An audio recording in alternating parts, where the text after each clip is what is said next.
If the New York Mets still want to address this team through free agency, their options are dwindling. There's just not a lot left on the market right now. So on today's show, I'm going to talk about the two free agents that I see that could still move the needle for the Mets, and that's Kenley, Jansen, and Michael Conforto. Also, I had to bid farewell to a real Mets legend. Jonathan Villar is now a Cub. We'll discuss all of that on today's edition of Locked On Mets. You are Locked On Mets, your daily New York Mets podcast. Part of the Locked On Podcast Network, your team every day.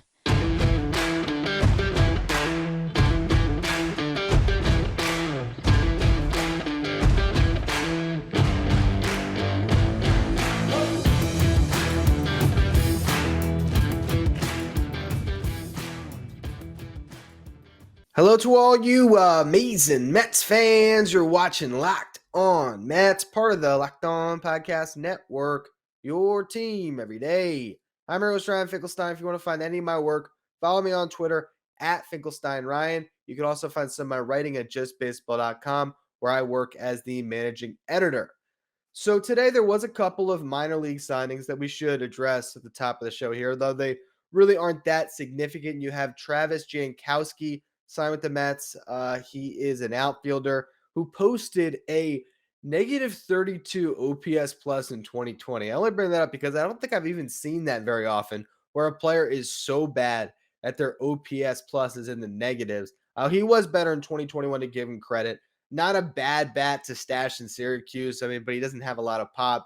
Might get on base at a pretty good clip and play some decent defense for you. But honestly, I would not think too much of Jankowski. I'm sure we might see him at some point this year, but he should not play a significant role. And you also have Zhu Lin, a utility infielder who also posted a negative OPS plus in 2020, -4.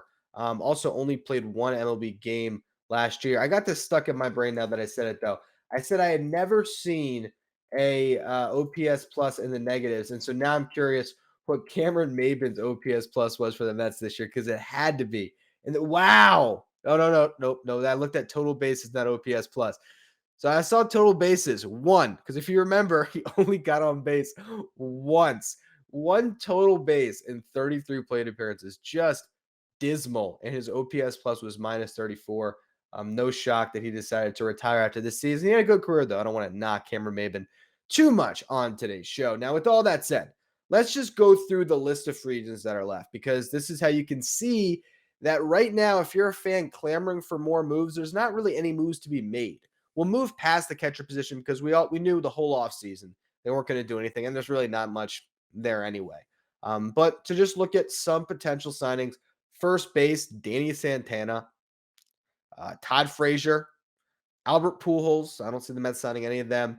Second base, Mike Ford, Jed Lowry. Bring him back, little switch hitter off the bench. How about that? That's not happening. Jason Kipnis, Matt Carpenter, Jordy Mercer, Marwin Gonzalez, Eric Sogard, and Pat Valenka. I look at those guys and I see some that I would want on like a minor league deal, like a Matt Carpenter or a Marwin Gonzalez on a minor league deal would be interesting, but a major league deal, no chance. I mean, again, when you're talking about signing a player to an MLB contract, the way you have to frame it in your mind is, are they better than Dominic Smith or JD Davis? Essentially, that's what it comes down to, because they're not going to just dump Cano. And the question would be, would you sign one of these guys and then try to flip a JD or a Dom? You go to third base, Ronald Torreyes, Starlin Castro, as Drupal Cabrera, bring a Met back, Travis Shaw, Brandon Drury, another former Met, Brock Holt, or Joe Panic. All of those guys, minor league deals, sign me up for it. But I think they would rather go, if they are to sign a minor league deal, with a team that they could actually make, and none of them would likely make the Mets. Shortstop, it's Correa and Story. That's the one position with great value still, but I don't think the Mets are going to sign either of them, so there's no point of wasting time on that. You go to left field, Tommy Pham is still out there. Interesting player. I mean, not a bad signing, but at this point, you look at the Mets outfield, you got 3 right-handed bats out there. So if they were to add an outfielder, I would imagine it would be a lefty. That's why they probably signed Travis Jankowski, lefty bat. So I don't see Tommy Pham as a realistic option. You got Phil Gosselin, John Jay, Matt Joyce. Matt Joyce, little bit of pop from the left side. I could maybe see that on a minor league deal.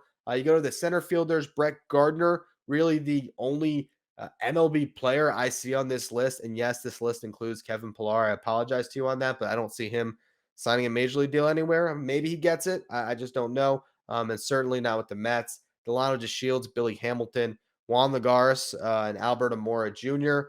Again, any of those guys on MLB deals or minor league deals, except for Brett Gardner, but I don't think Brett Gardner's coming to the Mets. In my opinion, I would imagine it's Yankees or retirement for him, and he's maybe contemplating the two. I'm not sure what's going on there, but again, not realistic for the New York Mets. You go to right field, Nick Castellanos. I know there's a Mets fan listening to us right now that's thinking, all right, that's my guy. I want to hear Ryan talk about why the Mets should sign Castellanos. But then again, if you've been listening to this show for a while, you know I'm not a fan of Castellanos because I like defense, and he doesn't bring anything when it comes to defense. And I look at Castellanos and I say, do I want to pay this guy maybe $100+ million when I have Mark Vientos in the pipe coming up this season, maybe, and providing the exact same thing? No defense, a lot of power from the right side. So I don't see that as a fit. You got Michael Conforto, who we're going to talk about later. Jorge Soler, similar boat to Castellanos, but much cheaper. I wouldn't be mad at it, but I still don't think it's going to happen. Brian Goodwin, I think he might have signed. I might have that one wrong there. Dexter Fowler, Mark Payton, Gerard Dyson, and Adam Eaton. None of those names really jump out. Maybe Gerard Dyson has, a minor league contract and a speedster, but he's also pretty old in his 30s. He's deceivably old at this stage. I would venture to guess he's over 35, if not closer to like 37. You know what? I'm not just going to say that and not look it up.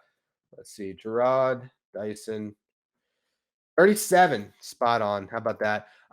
You go to DH, Mitch Moreland, Derek Dietrich, couple of left-handed power bats. Interesting. Are they better than Dominic Smith, though? Don't think so. Chris Davis from the right side has not been good for a little bit. So, and that's not Baltimore Chris Davis. This is Chris Davis with a K from the Oakland days when he was in his heyday. But again, not really a fit. You go to the pitchers. Starters, I think the Mets are set. So I don't really want to dive deep into this. The only name that I did want to mention was Tyler Anderson, someone who we've talked about a lot in the show dating back to the deadline last year. If they really wanted to add a lefty in the mix, Anderson could be the guy, but he's probably going to get a major league deal somewhere. And so I just don't think the Mets are going to be giving a major league contract to another starter at this point, because after the Chris Bassett trade, they're pretty set on that front. You go to the relievers. Here are the lefties, because you know that the big talk right now is the Mets need to add a left-handed reliever. Andrew Miller, Tony Watson, Ross Detweiler, Derek Holland. None of those names really jump out too much. Miller had a 4.75 ERA last year. Tony Watson, probably the best of the bunch, a 2.90 career ERA, and last year it was at 3.92, but he's going to turn 37 in May. Ross Detweiler is 36, pitched to a 4.64 ERA last year, was not good with the Marlins early on in that season. Derek Holland, a 5.07 ERA. He's 35. I don't think any of those guys are better than Chase and Shreve. Now, if you want to add any of them on a minor league deal to compete with the Chase and Shreve, by all means, sign any free agent to a minor league deal. Those are, no risk at all type moves. But when we're talking about major league signs that can move the needle, none of those guys fit the bill for me. Then you get to the two real legitimate relievers I could see the Mets maybe going after, and it's Kenley Jansen and Richard Rodriguez.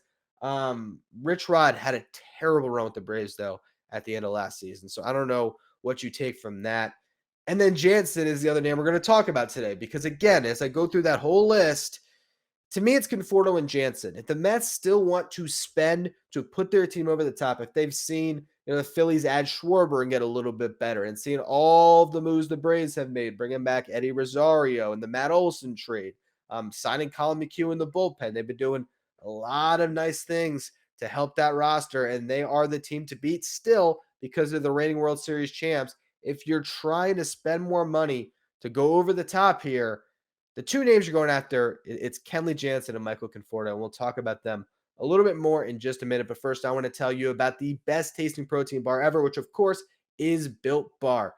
Built Bars come low in calories, low in sugar, low in fat, but they are high in protein. They can replace all of those sweets that are bad for you, give you a delicious treat that is healthy for you, especially their puffs, which are the first ever protein-infused marshmallow. They're fluffy, they're marshmallowy, they're not just a protein bar. They're a treat that comes covered in 100% real chocolate with amazing flavors like the cinnamon churro, the coconut marshmallow, banana cream pie, also good. They're sure to be your new favorite snack. You also have the traditional Built Bar flavors like mint brownie, cookies and cream, which is my personal favorite, coconut almond. Built is always coming out with new flavors. So if you want to see what's new, make sure you go to built.com often. And when you're there, use the promo code LOCK15 and you'll get 15% off your next order. Again, that's promo code LOCK15 for 15% off at built.com. All right, so now I want to talk about the two free agents that are left on the market that move the needle, and that's Michael Conforto and Kenley Jansen. And I'm not going to dive deep into the stats because I've done that in past podcasts. You can find one where I was comparing signing Michael Conforto to a deal now that would be a more long-term deal instead of giving Brandon Nimmo a contract extension or signing him after the offseason. And in that podcast, I compared their stats, and really the entire argument I made there was that Conforto has been a much more durable player, obviously. And he also brings you a better fit next to a Starling Marte because Nimmo and Marte serve similar functions. They get on base a ton. Conforto adds pop that Nimmo simply doesn't. So I could see a real argument to be made that the Mets should be pursuing Conforto right now, not only on just a 1-year deal that's been thrown out there by some, just offer him 1 year 20, see if he takes it, which I could get on board with. But to me, the really smart play would be to lock him up to a 4 or 5 year deal because if Kyle Schwarber just got 79 over 4, what's Conforto getting? And if some team's going to get a discounted Conforto on a 3, 4, 5 year deal, the Mets should be in the mix on that. So that was my argument in the previous podcast. And in that one, I did dive into the stats. When it comes to Jansen, I talked about the top relievers on the board. And in that podcast, I dove into the numbers on Jansen. The reason why I think these are two signings that are realistic and that the Mets could make is because for Conforto, if his options continue to dwindle, I could see him being more motivated by trying to win and win with his guys on this Mets team that has so much buzz than anywhere else. With Jansen, this is a pitcher that wants to close and probably wants to close for a contender.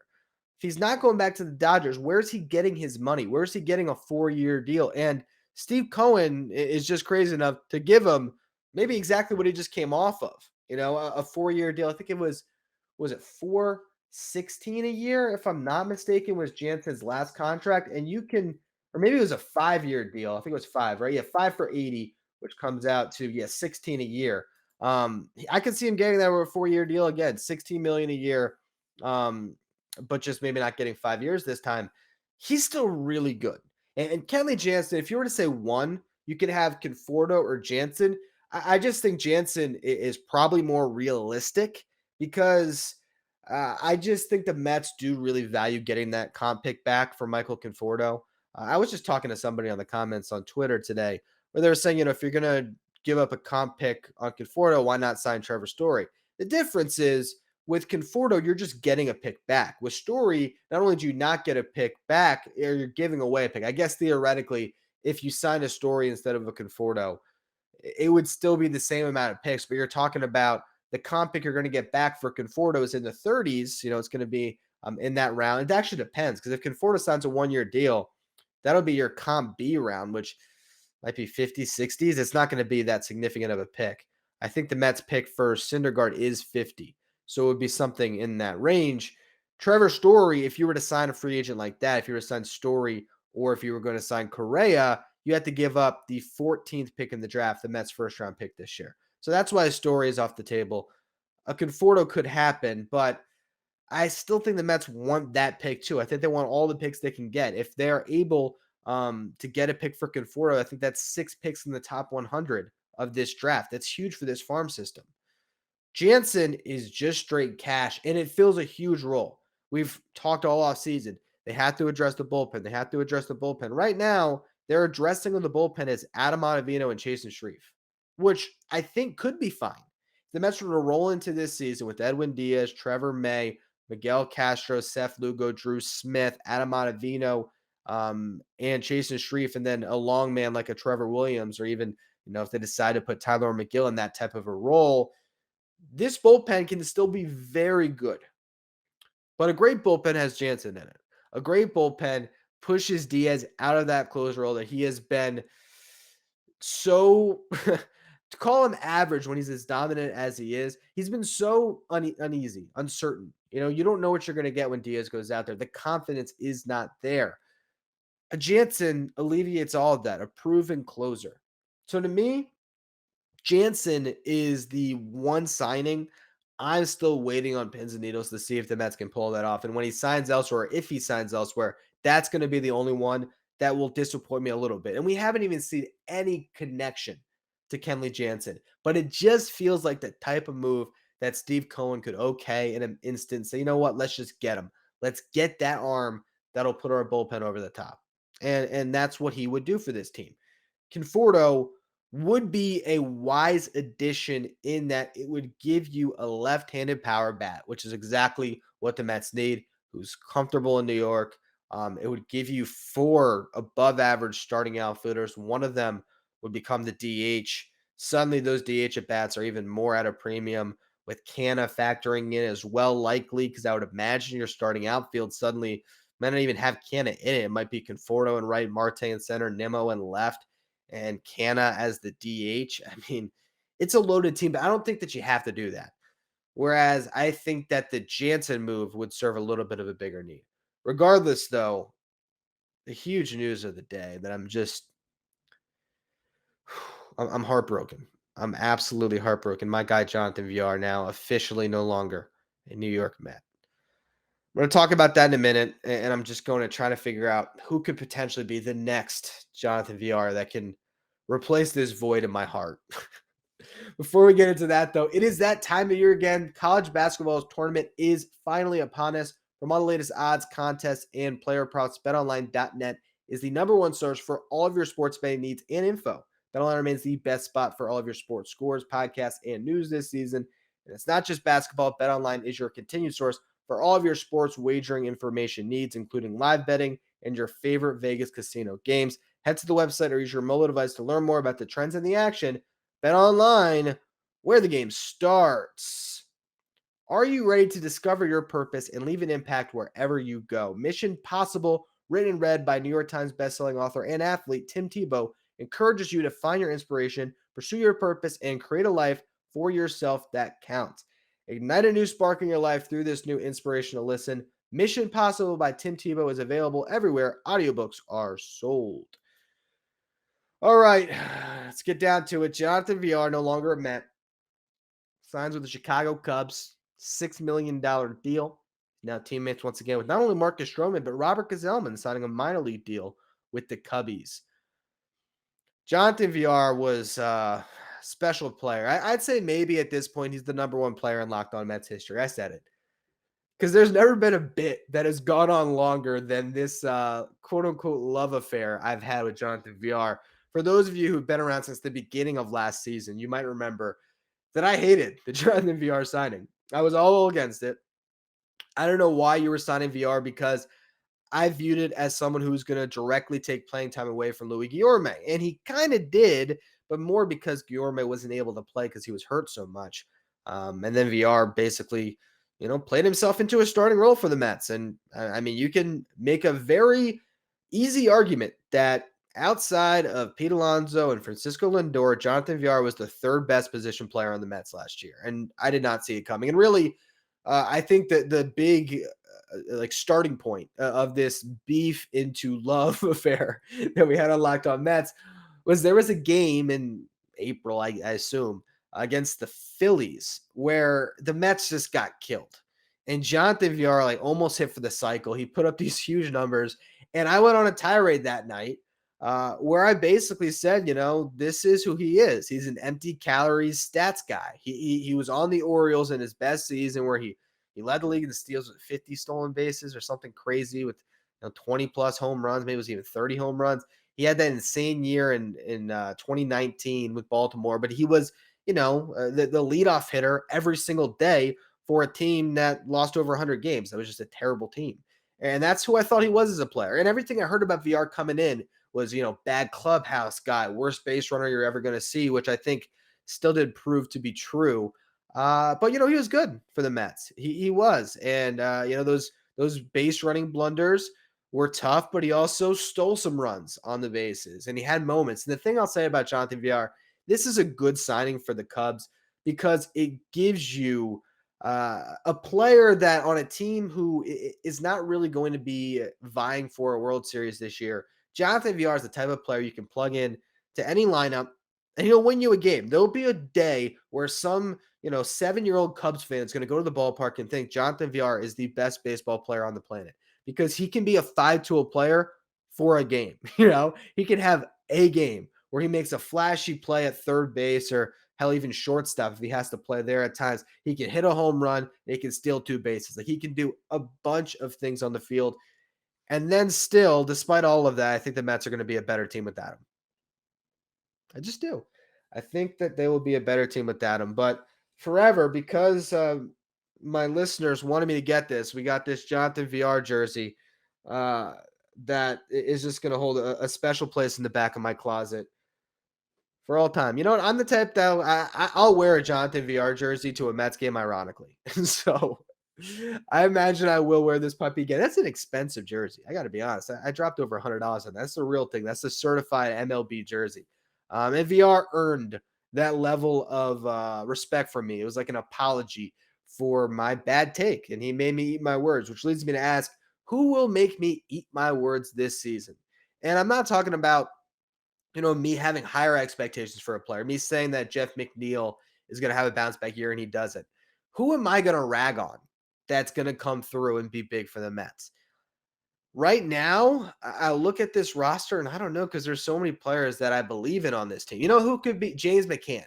I know I'm going to attack James. I'm going to challenge James McCann right now to prove me wrong, to prove that he's not a waste of the money the Mets gave him. This is me coming after you, James. Go out there and dominate. Do what VR did. Make me buy a James McCann jersey. Have a week that's so good at the start of the season that my listeners are telling me you challenged them. Buy yourself a McCann jersey, and I'm forced to shell out over $100 on a James McCann jersey that's going to become absolutely irrelevant, not only when he is a bad player again this season, which I think is the distinct possibility. We'll see. But really, more importantly, in year 3 and year 4 of the deal, when he's relegated to being the most expensive backup catcher in baseball because Francisco Alvarez is the new star of the Mets. So that is my challenge. James McCann, be the next VR this year. Prove me wrong. I don't think it's going to happen, though. Anyway, that's going to be all for today's edition of Locked On Mets. Likely this week on Locked On Mets, unless a Jansen or a Conforto or something big happens over the weekend that forces me to record one of those great breaking news special edition podcasts. Otherwise, though, have a great weekend. As always, thank you for listening. Make sure you follow, rate, and review wherever you get your podcast. Make sure you follow me on Twitter at Finkelstein Ryan. Follow the show at Locked On Mets. Thank you for making Locked On Mets your first listen every day. Now for your second listen, check out Locked On MLB, hosted by Paul Francis Sullivan. Locked On MLB is where you want to go for both the past and the present of Major League Baseball. And please call him Sully. You can follow Locked On MLB wherever you get podcasts.